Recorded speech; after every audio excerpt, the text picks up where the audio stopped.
নমস্কার। আজকের আলোচ্য বিষয় আপনাদের বিগত কয়েকদিন আগে 27টা নক্ষত্র, তার মধ্যে 6 নম্বর নক্ষত্র আদ্রা নক্ষত্র নিয়ে আলোচনা করেছি। আজকে আমি আলোচনা করব 7 নম্বর নক্ষত্র পুনর্বসু নক্ষত্র নিয়ে। অর্থাৎ পুনর্বসু নক্ষত্রের অধিপতি গ্রহ হলো দেবগুরু বৃহস্পতি।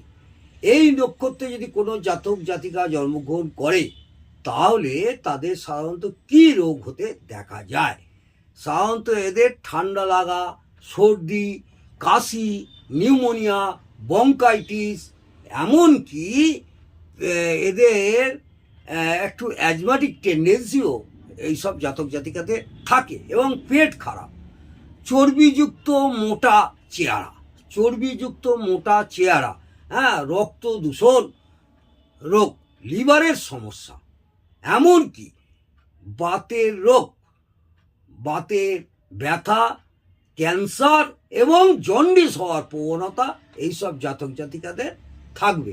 আপনাদের যারা জ্যোতিষ নিয়ে পড়াশোনা করছেন বা জ্যোতিষ শিখছেন এবং ছাত্রছাত্রীদের উদ্দেশ্য বলবো, যারা পুনর্বসু নক্ষত্রে জন্মগ্রহণ করেছে, 7 নম্বর নক্ষত্র, এই নক্ষত্রের অধিপতি গ্রহ হলো দেবগুরু বৃহস্পতি।